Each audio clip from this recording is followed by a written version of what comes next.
Assalamualaikum warahmatullahi wabarakatuh. Kembali bersama saya Zulkarnain El-Maduri. Pagi ini ada pembicaraan penting berkaitan dengan definisi bid'ah. Kita akan mengambil simpel pemikiran dari seorang ulama yang biasa dipakai oleh kelompok-kelompok di luar Wahabi, yaitu definisi dari sisi lugawi dan syar'iyah. Bagaimana beliau, yakni Habib Umar, kita kenal Habib Umar Al-Hafid. Jadi Al-Hafid ini sudah begitu sangat dekat dengan kelompok Islam yang menamakan dirinya Ahli Sunnati wal Jamaah. Kita tetap akan dengan sikap menghormati beliau, namun juga mungkin nanti akan mengkritisi beliau ya dari sisi yang dilontarkan oleh beliau berkaitan dengan bid'ah yang selama ini beredar dan berkembang di tengah-tengah masyarakat Islam. Namun untuk mengetahui terlebih dahulu ucapan beliau, mari kita dengarkan apa yang disampaikan oleh beliau. البدعة معنى من جهة اللغة ومعنى في الشرع الشريف. Bid'ah memiliki makna dari segi bahasa. Menurut bahasa, bid'ah punya arti sendiri. Menurut syariat juga punya artian sendiri. ففي اللغة كل ما أحدث على غير مثال سابق يسمى بدعة. Dari segi bahasa, arti bid'ah adalah sesuatu yang baru yang dibuat tanpa pernah ada hal yang semacam ini sebelumnya. Itu tadi penyampaian beliau bahwa bid'ah dari sisi bahasa itu adalah dari sisi lugawi ala ghairi misalin sabik, yaitu ma uhdisa ala ghairi misalin sabik, sesuatu yang terjadi tanpa ada contoh sebelumnya. Itu menurut bahasa ya. Dalam hal ini beliau tidak ada sesuatu yang aneh, karena definisi seperti ini sama persisnya dengan definisi juga yang disampaikan oleh mereka yang selama ini dituduh Wahabi ya. Pengertiannya juga seperti itu. Nah, coba kita lihat sekarang pemikiran beliau selanjutnya.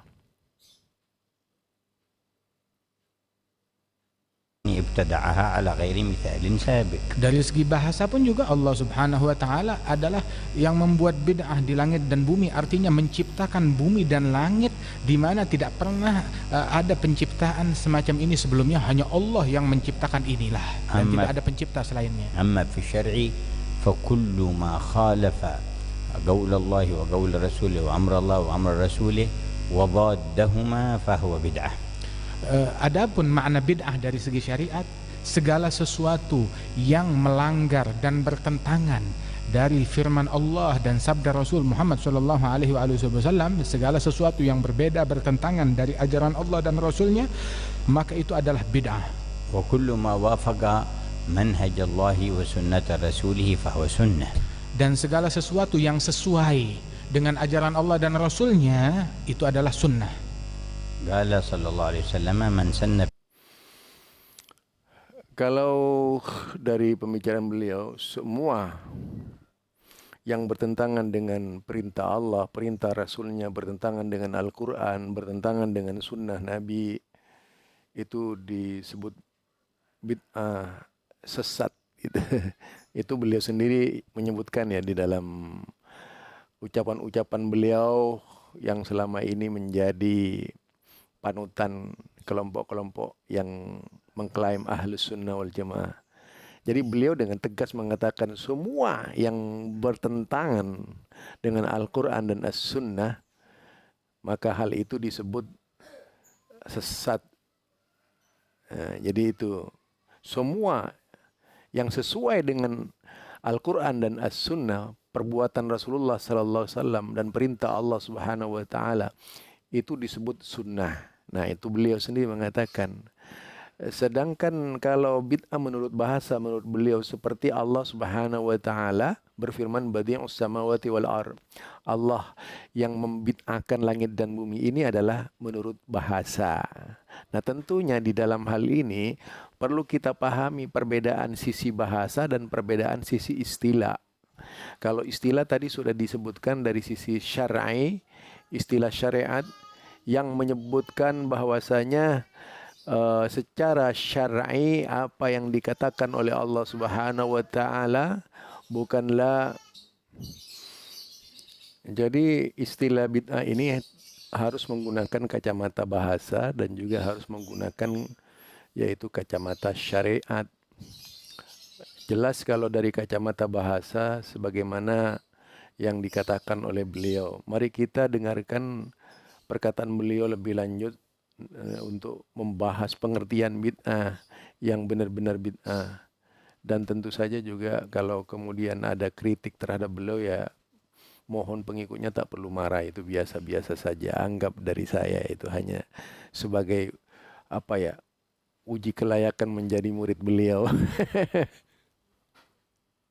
Rasulullah SAW bersabda, barang siapa yang membuat suatu hal yang baru di dalam Islam daripada hal yang sesuai dengan ajaran Allah dan Rasulnya, maka dia mendapatkan pahala akan hal dan kebaikan yang dia lakukan itu, dan orang yang mengikuti dia pun juga dia dapat pahalanya. Rawahul Imam Muslim. Sebagaimana dalam riwayat Imam Muslim. Wa rawa Muslim aidan qaulu sallallahu alaihi wasallam man ahdath fi amrina hadha yani fi dinina ma laysa minhu fahuwa rad. Dalam Sahih Muslim pun Rasulullah bersabda, barang siapa yang membuat di dalam agama kita ini sebuah perkara yang baru yang bukan bagian daripada agama ini, maka itu tertolak, tidak bisa kita terima. Wa jaa fi sunan at-Tirmidzi wa man ibtada'a bid'atan dalalatan la yardaha Allah wa rasuluhu. Di dalam Sunan Tirmidzi disebutkan barang siapa yang berbuat sebuah bid'ah yang sesat yang tidak diridhai Allah dan. Jadi beliau ini mengutip hadis dari Imam Tirmidzi berkaitan dengan yaitu manibtada'a, ya, manibtada'a bid'atan dalalatan. Jadi ini sebenarnya kalau dilihat dari sisi ilmu hadis, apa yang disampaikan oleh beliau ini hadis yang tentu saja perlu penjelasan lebih jelas, karena memang tidak ada istilah bid'ah di dalam Islam ini kecuali sebuah kesesatan.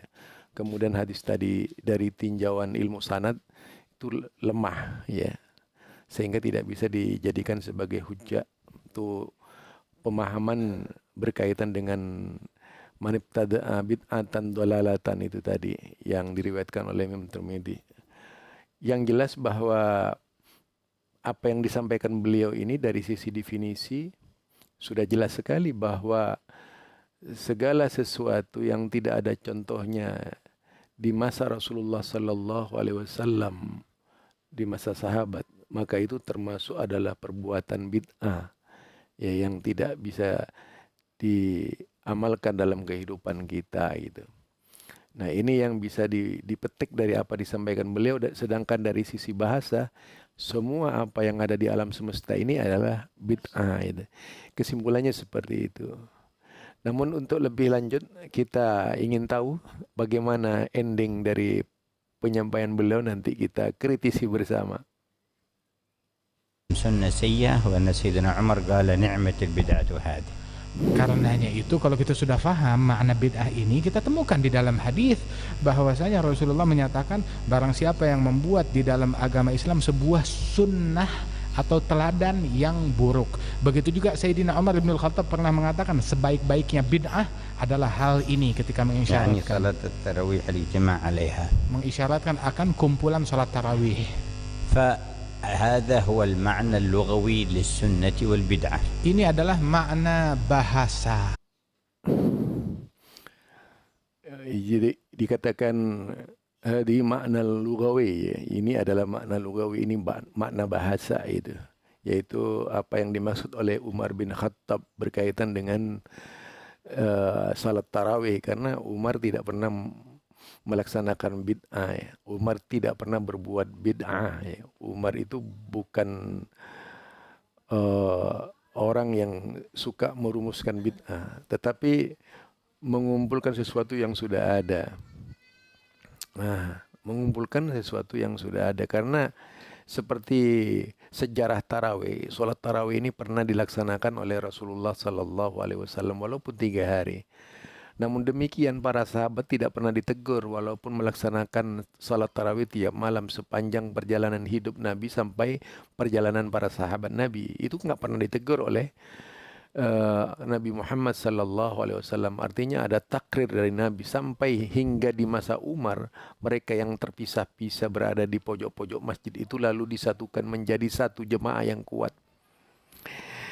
Sehingga di dalam hal ini tidak bisa dipandang bid'ah. Yang mungkin akan dipandang bid'ah kalau sholat tarawih ini memang tidak pernah ada di zaman Nabi Muhammad Sallallahu Alaihi Wasallam. Sholat tarawih ini tidak pernah dikerjakan oleh para sahabat di zaman Nabi Muhammad Sallallahu Alaihi Wasallam. Lalu Umar ketika hidupnya itu mengada-ngada, itu baru bisa dikatakan bid'ah. Kalau sudah ada contoh sebelumnya yang nggak bisa dikatakan bid'ah. Ada lagi mengenai Al-Quran yang dikatakan bahwa Umar ini profesor bid'ah oleh Dr. Rozi itu ya. Dr. Rozi itu waduh berani banget dia. Dia mengatakan Umar profesor bid'ah ya. Entah pikiran dari mana yang disampaikan oleh beliau itu. Yang jelas mengada-ngada, beliau termasuk juga mubtadi gitu ya, di dalam ngarang-ngarang cerita. Kenapa saya katakan beliau ini mubtadi? Ia ngarang-ngarang saja. Jadi beliau itu tidak benar memahami hadis Nabi dan juga tidak membaca syarah-syarah, tidak membaca fiqhus sirah, yaitu pemahaman terhadap sejarah itu. Nah, kalau ada misalnya di zaman Utsman atas inisiatif Umar bin Khattab juga ya. Utsman kemudian di zaman Abu Bakar gagal, baru terbentuk di zaman Utsman bin Affan Al-Quran. Tidak ada satupun yang dirubah-rubah dari ayat Al-Quran itu. Mau ditulis dalam bahasa apapun, yang namanya Al-Quran tetap Al-Quran, tidak akan pernah berubah. Mereka itu baru dikatakan bid'ah kalau misalnya Al-Quran itu dirubah gitu. Misalnya Al-Quran itu ditiadakan, sebagian dibuang, sebagian baru, itu namanya bid'ah, dhalalah. Sementara kalau hanya sekedar Al-Quran ditulis, toh sebelumnya sudah banyak ditulis gitu. Jadi tidak menyalahi bahasa itu. Karena memang Al-Quran sudah ditulis sebelumnya. Ada yang ditulis di kain, ada ditulis di kertas, kulit kambing dan kulit kerbau dan sebagainya ya. Semuanya itu dijadikan alas tulisan. Jadi tidak bisa kemudian dipandang bid'ah. Karena apa? Esensi dari Quran itu tidak berubah. Ayat-ayatnya, bunyinya juga tidak berubah. Kalaupun kemudian itu bahasa dulu itu nggak ada titik dan sebagainya, itu perkembangan bahasa sampai kiamat. Yang namanya perkembangan bahasa itu akan berubah-ubah, tetapi Al-Quran tidak berubah kan. Nah itu yang tidak pernah menjadi kesalahan. Jadi tidak bisa dipandang bid'ah dari sisi manapun itu, dan itu tak seharusnya dimasukkan dalam hal-hal yang baru, karena tidak ada kaitannya sama sekali dengan persoalan umat ya. Tapi kalau bid'ah yang dimaksudkan sekarang ini kan merusak itu, yaitu menyisir habis sunnah yang ada. Misalnya mencampur adukkan antara yang sunnah dengan yang bid'ah, itu yang mencampur adukkan yang wajib dengan yang bid'ah, sunnah dalam pengertian fikih dengan sunnah pengertian fikih yang bid'ah, sunnah pengertian istilah menurut sunnah istilah yang bid'ah dan sebagainya, sehingga terjadi campur aduk di dalam satu amalan itu gitu. Nah, mari kita dengar selanjutnya apa yang disampaikan oleh beliau ini, yaitu Habib Umar Al-Hafidz. Kalau saya berkomentar misalnya melebihi beliau, karena saya memang tujuannya untuk menyingkap tabir mengenai bid'ah. Mengapa kemudian saya mengambil dari perkataan beliau ini?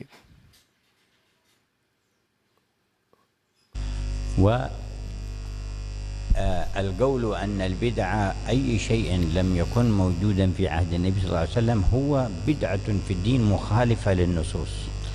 Dan bid'ah itu adalah masuk dalam kategori bid'ah sesuatu yang tidak pernah dibuat oleh Nabi Muhammad SAW yang melanggar dengan dalil-dalil syariat yang. Jadi bid'ah menurut beliau itu adalah lam yakun maujan fi ahdi Rasulillah sallallahu alaihi wasallam. Itu yang tidak ada contoh sebelumnya di zaman Rasulullah sallallahu alaihi wasallam, melanggar perintah Allah, melanggar perintah syariat. Ini perkataan beliau ya. Jadi perkataan beliau sendiri. Beliau kan bukan Wahabi. Jadi saya ingin mengambil perkataan beliau sendiri. Misalnya beliau kemudian nanti amaliyahnya misalnya banyak berbuatan bid'ah, itu terserah kalian menafsirkan seperti apa gitu. Yang jelas bahwa apa yang dikatakan beliau ini dari sisi definisi tidak ada salahnya dalam hal ini. Dari sisi definisi beliau ini termasuk mereka yang lurus, sama halnya dengan imam-imam fikih menerjemahkan tidak beda gitu. Walaupun sedikit dirubah misalnya seperti istilah lam yakun mawjudan dan sebagainya, atau sesuatu yang muhdas itu ya, dan sebagainya, karena memang istilah itu tidak menyimpang, istilah yang dari sisi bahasa Arab itu sama. Yang tentu saja kalau kita hayati, kalau kita cerna, kita teliti apa yang disampaikan beliau ini sudah sangat jelas dan bisa membedakan mana yang sunnah dan mana yang bid'ah. Tinggal kita itu pilah-pilah itu. Yang jelas ini bukanlah Wahabi yang mengartikan ya. Ini yang menyampaikan adalah tokoh, seorang ulama, Habib juga, Al-Hafidz beliau ya, di kanan Al-Musnid. Beliau ini menjadi Al-Musnid loh. Sana jadi dari sekian banyak tokoh-tokoh mereka. Nah, tentu saja kalau kita telah mendalam dari apa yang disampaikan oleh beliau ini, menjadi dasar cara orientasi kita untuk mencari dan melacak kebenaran yang sesungguhnya yang datang dari Rasulullah dan Rasulnya. Bukan mengamalkan amalan-amalan yang tidak ada contohnya, tidak ada dasarnya dalam agama. Nah, untuk itu mari kita dengar lagi apa yang disampaikan oleh beliau. المفهوم للسنة والبدعة واضح بين الأمة على مدى القرون. Dan pemahaman tentang sunnah dan bid'ah dulu jelas, selama berabad-abad semua tahu betul pemahaman yang benar akan makna sunnah dan bid'ah. حتى بدأ Beliau mengatakan bahwa permasalahan bid'ah dan sunnah ini sudah jelas sejak dahulu kala. Mana yang sunnah dan mana yang bid'ah. Kita saja yang tidak jelas di dalam memahami sunnah dan bid'ah itu gitu. Jadi istilah bid'ah ini kalau dilihat dari perkataan beliau, penyampaian beliau, itu lawan katanya sunnah itu bid'ah itu. Jadi lawan katanya sunnah itu adalah bid'ah, lawan katanya bid'ah itu adalah sunnah. Ini yang disampaikan oleh beliau. Coba kalau dihayati dengan cermat apa yang disampaikan beliau, itu sangat luar biasa ya maknanya itu. Sayang sekali dari para ahlul bid'ah kadang-kadang ngawur gitu ya. Tidak sama dengan apa yang disampaikan oleh gurunya Al-Musnid ini. Yang seharusnya harus sama dong dengan gurunya Al-Musnid ini gitu. Ya, beliau sudah jelas, beliau kalau dipandang sebagai seorang ulama besar di mata mereka, ya harusnya berpikirnya harus ke sana juga, bahwa sudah sangat jelas mana yang sunnah dan mana yang bid'ah. Wadah, itu beliau menggunakan istilah wadah, itu jelas baina sunnah wal bid'ah itu. Antara sunnah dan bid'ah ini sangat jelas, tinggal kita itu membedakan mana yang ajaran bid'ah dan mana yang ajaran sunnah. Dulu jelas, selama berabad-abad semua tahu betul pemahaman yang benar akan makna sunnah dan bid'ah. حتى بدأ ابن تيمية عليه رحمة الله يبتدع بعض مفاهيم في البدعة. Sehingga datang ke masanya Ibnu Taimiyah rahimahullah, yang mana beliau ada melakukan sesuatu kebid'ahan di dalam beberapa hal-hal tertentu dalam syariat. وجاء بعده الشاطبي فمشى على ذلك السبيل وخالفوا المفهوم في عهد الصحابة والتابعين وتابعيهم بإحسان. Dan datang setelahnya Ibn Taimiyah Syatibi, dan juga dia pun juga melakukan pelanggaran yang bertentangan dengan ajaran para sahabat dan para sesepuh agama daripada Islam. ثم جاء محمد بن عبد الوهاب بعدهم بقرون فجدد كلامهم المخالف لكلام الصحابة والتابعين بإحسان ووسعه ونشره. Hingga datangnya belakangan ini datangnya Muhammad bin Abdul Wahab, yang mana dia ini yang menukil daripada ucapan-ucapan dua orang tadi dan menyebarkan pelanggaran pemahaman-pemahaman akan bid'ah yang melanggar daripada sahabatnya Rasulullah Shallallahu Alaihi Wasallam, dan dia menyebarkan ke pelosok-pelosok akan pemahaman yang keliru ini. Itulah tadi dari apa yang disampaikan pada ujung-ujungnya, inilah yang kemudian memberikan evaluasi kepada Ibnu Taimiyah rahimahullah, kemudian Imam Asy-Syatibi, kemudian Syekh Muhammad bin Abdul Wahhab ya. Di mata beliau itu dipandang sebagai pelaku bid'ah. Nah, disinilah kita tentu lebih cermat lagi memahami, lebih teliti lagi, itu pendapat beliau. Pendapat beliau yang tentu saja pendapat beliau juga akan dilawan dengan pendapat yang berbeda juga. Tidaklah demikian dengan ulama-ulama juga yang memiliki tingkatan tinggi seperti beliau. Tidak memandang Ibnu Taimiyah itu sebagai ulama yang membawa bid'ah, sebagai ulama yang membawa kesesatan, sebagai ulama yang membawa kebencian dan sebagainya, tetapi memang melakukan penelitian dan telah mendalam terhadap setiap amalia-amalia yang datang ketika itu di zaman Ibnu Taimiyah. Karena memang Ibnu Taimiyah dibenturkan dengan berbagai macam pemahaman yang salah berkaitan dengan Islam, gitu ya. Nah, kemudian juga terjadi di Imam Syatibi. Imam Asy-Syatibi ini kalau kita melihat adalah seorang ulama yang banyak mengkritisi termasuk pengertian bid'ah yang tentu saja dibutuhkan sekali pemahaman dari kita agar kita benar-benar sesuai dengan apa yang disampaikan oleh Rasulullah sallallahu alaihi wasallam. Jadi beliau ini walaupun dari awal sampai akhir menyampaikan, tapi kemudian endingnya itu beliau mengangkat Syekh Ibnu Taimiyah, Syekh Imam Asy-Syatibi, dan kemudian Syekh Muhammad bin Abdul Wahhab di mata beliau yang dianggap sebagai mubtadi gitu. Karena tentu saja berbeda dengan apa yang disampaikan oleh beliau. Kalau kita amati, tidak ada pembelaan dalam bukunya, kitabnya yang bergetol terhadap pengamalan para sahabat Nabi Muhammad sallallahu alaihi wasallam sehebat Ibnu Taimiyah. Tidak ada seorang pun yang membela amalan-amalan para sahabat dan Nabi Muhammad sallallahu alaihi wasallam sehebat Imam Asy-Syatibi. Tidak ada pembela ajaran Rasulullah sallallahu alaihi wasallam sehingga melahirkan berbagai macam hafidz ya, alumni hafidz yang mengajarkan yang menyebabkan mereka bisa membaca Al-Quran dengan daya hafal. Ini banyak terjadi di kalangan umat Islam. Agar mereka ini benar-benar sesuai dengan as-sunnah Nabi Muhammad sallallahu alaihi wasallam. Jadi di antara mereka inilah, sejak ketiga generasi inilah di mata beliau itu dipandang sebagai mubtadi, yang tentu saja pendapat beliau berbeda dengan pendapat dari kelompok Syekh Muhammad bin Abdul Wahhab, dari kelompok Syekh Ibnu Taimiyah. Jadi bisa saja beliau juga dipandang sebagai mubtadi gitu. Nah, ini sebenarnya karena apa? Syekh Ibnu Taimiyah tidak ada, Syekh Imam Asy-Syatibi tidak ada, Syekh Muhammad bin Abdul Wahhab tidak ada.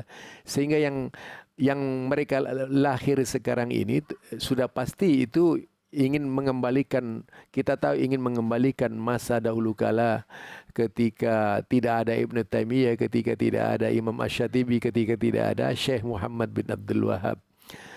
Yang ada hanya pemahaman mereka gitu, ketika itu. Karena memang Islam tumbuh di saat itu gitu. Islam tumbuh dan berkembang di saat itu.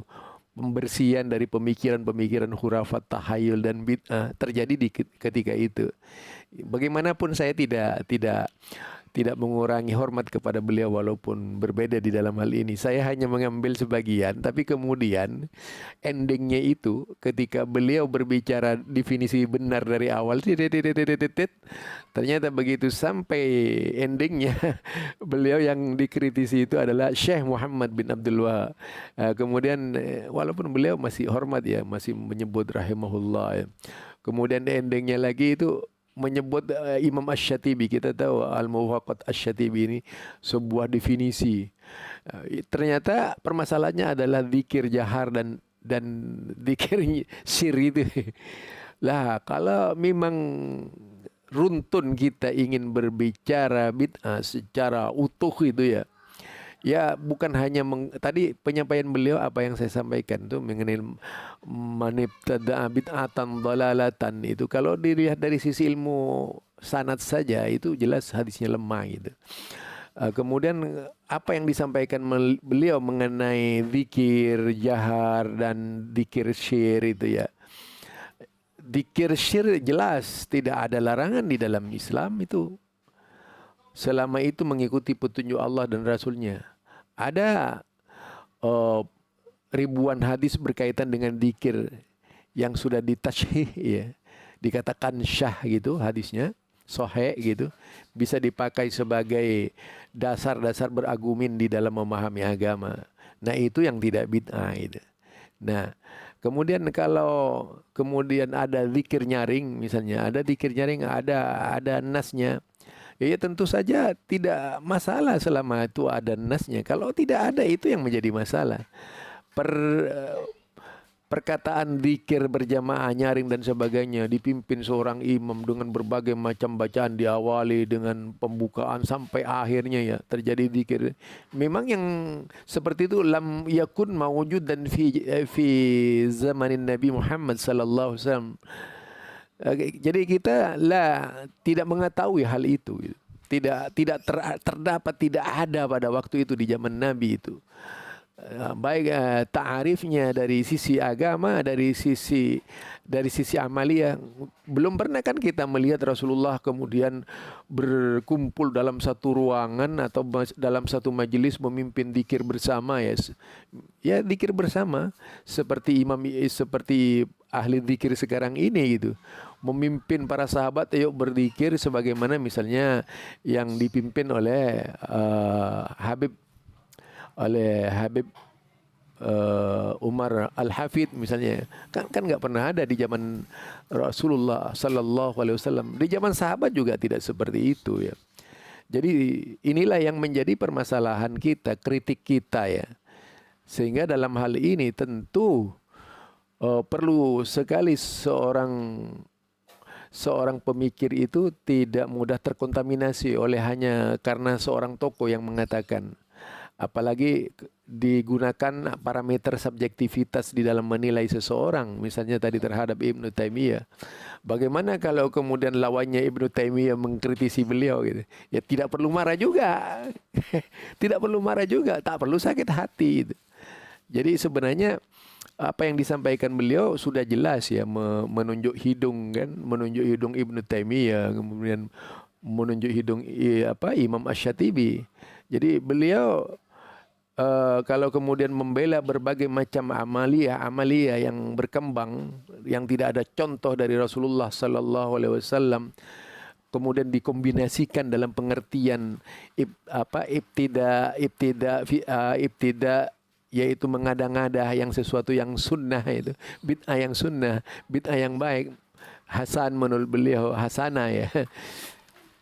Tentu itu perlu diteropong dengan menggunakan berbagai dasar-dasar dari ulama-ulama sebelumnya dari berbagai kitab disiplin, melalui disiplin ilmu hadis, juga melalui disiplin ilmu fikih dan sebagainya, telah mendalam sehingga menghasilkan kesimpulan di mana gitu ya, kebenaran itu seharusnya yang dianut kemana itu.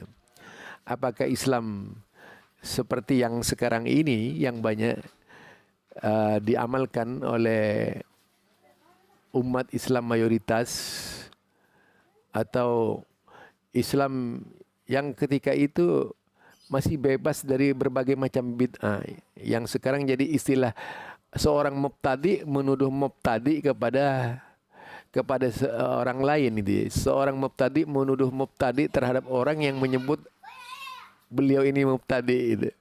Jadi ini nyata sekali bahwa perang informasi. Yang pertama ingin mengosongkan pemikiran-pemikiran orang-orang para pendukungnya Ibnu Taimiyah yang dianggap sesat tadi itu. Kemudian ingin mengosongkan pemikiran pendukungnya Imam Asy-Syatibi yang dianggap sesat tadi gitu. Kemudian ingin mengosongkan pemikiran tentang Syekh Muhammad bin Abdul Wahab yang dianggap mubtadi tadi itu. Jadi ini beliau kan menganggap mubtadi. Jadi sekarang muncul antitesis. Jadi antitesisnya beliau siapa? Yaitu pendukung-pendukung yang akan menyebut beliau ini tidak mubtadi juga gitu. Jadi mubtadi lawan mubtadi. Nah, mubtadi lawan mubtadi inilah yang tentu saja kalau menuduh mubtadi kepada orang yang tadi menyebut mubtadi, yaitu tentu saja namanya di dalam memahami agama dipandang dari sisi subjektivitas bukan objektivitas, karena tidak melahirkan sikap ta'awun untuk mendapatkan sebuah kejelasan dari sebuah hukum agama gitu. Tetapi kemudian tumpang tindih karena sifatnya tuduhan, misalnya merasa tertuduh, tuduhan dilawan menuduh gitu. Jadi tuduhan dilawan menuduh. Ini yang tidak baik ke depan, karena pada para santri itu yang tidak paham agama hanya mengiyakan saja ya. Seorang santri pasti begitu. Para santri itu akan hanya mengiyakan saja. Apalagi tawadhu misalnya, rendah hati ya santrinya itu. Cukup kepada apa yang disampaikan oleh Maha Guru. Wah, yang pada akhirnya karena sudah dianggap Maha Guru segalanya, maka tidak ada satupun perkataan yang keluar dari santri itu melainkan perkataan gurunya. Nah, ini juga membahayakan gitu. Ini namanya doktrin. Nah, cuci otak itu dalam kehidupan beragama seringkali terjadi. Bukan saja orang yang bom atom tadi, bom teroris ya, orang yang banyak melakukan pengeboman seseorang dituduh teroris sampai kemudian dihukum mati ya. Dicuci bersih otaknya untuk melakukan kerusakan di muka bumi ini. Bahwa semua kafir misalnya itu. Pakai doktrin begitu. Semua kafir, akhirnya apa? Semua umat yang bertentangan dengan calon teroris ini dibom oleh teroris itu tadi gitu. Nah, ini tidak bisa membawa Islam ya. Jadi satu persatu orang saja jangan kemudian menilai Islam itu jelek gitu. Sama halnya dengan beliau ini nantinya itu. Ada doktrin. Nah, doktrinnya adalah pemahaman melalui diklat. Jadi melalui diklat, melalui lembaga pendidikan, didoktrin sampai benar-benar mencuci otak setiap pengikutnya bahwa yang namanya Ibnu Taimiyah itu sesat, bahwa yang namanya Wahabi itu sesat, bahwa yang namanya Imam Asy-Syatibi itu sesat, Ibnu Qayyim itu sesat. Semua digambarkan oleh orang yang sama. Orang yang tentu saja juga merasa tergilas pemahamannya itu.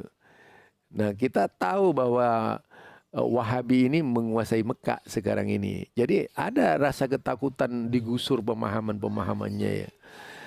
Dengan berbagai macam dalih, dengan berbagai macam argumen untuk menyalahkan Wahabi, biang kerok gitu. Nah, ya tentu saja itu tidak akan diam dari kelompok Wahabi juga akan seperti itu, akan makin banyak menggambarkan dan melakukan penelitian secara seksama. Ini sebenarnya perkembangan yang kurang baik ke depan di dalam kehidupan beragama, karena akan muncul ketegangan antar sesama Islam. Sementara kalau kita lihat umat Islam makin berkembang, tetapi kemudian paham ini makin merebak kemana-mana antara yang suka dan tidak suka itu. Dari paham-paham ini juga bisa menyebabkan terjadinya misunderstanding, yaitu kesalahpahaman di tengah-tengah masyarakat, kemudian disinformasi ya, kemudian terjadi salah informasi dan sebagainya, sehingga bisa melahirkan chaos sesama Islam ini. Yang ini yang akan terjadi karena bersikukuh. Mereka yang tidak mengerti Islam nih semua berbicara Islam. Saya tuh ngeri loh kalau melihat di WhatsApp itu. Ini kalau tidak diatasi oleh majelis ulama, majelis ulama juga jangan berpihak lah kepada kelompok-kelompok tertentu itu. Ini kadang-kadang majelis ulama berpihak kepada kelompok-kelompok tertentu itu. Saya sendiri merasakan pada waktu masih mengikuti standarisasi dai Majelis Ulama Indonesia, hanya mengkritik, mengeluarkan masalah kias saja. Wah, sudah itu dihajar habis-habisan, bahkan dikeluarkan dari grup segala itu. Saya masih ingat itu ya, peristiwa itu. Jadi disinilah kalau kita lihat dari pemikiran-pemikiran yang terjadi di tengah-tengah umat Islam yang simpang siur, karena banyaknya orang-orang yang tidak paham agama hanya ikut-ikutan, dan hasil dari sebuah doktrin kloningan itu hadir di dalam majelis-majelis, lalu mereka mengumbar berbagai macam kebencian tidak didasarkan pada ilmu agama, melainkan kebencian semata. Barangkali ini saja dari saya, mudah-mudahan bisa memberikan manfaat guna kepada semua pendengar dan bisa mendatangkan kajian kritis pada setiap pribadi. Kita jangan menjadi korban dari sebuah upaya mengorbankan pemikiran orang lain, di mana kita kalau tidak akan menjadi korban dari pemikiran orang lain, kita akan menjadi robot dari pemikiran lain. Kita akan menjadi orang yang tidak merdeka dan menjadi orang yang terbelenggu, lalu berpikir apatis terhadap agama. Akhirnya agnotis kita itu ya. Nah, itu yang kita tentu tidak berharap hal ini terjadi.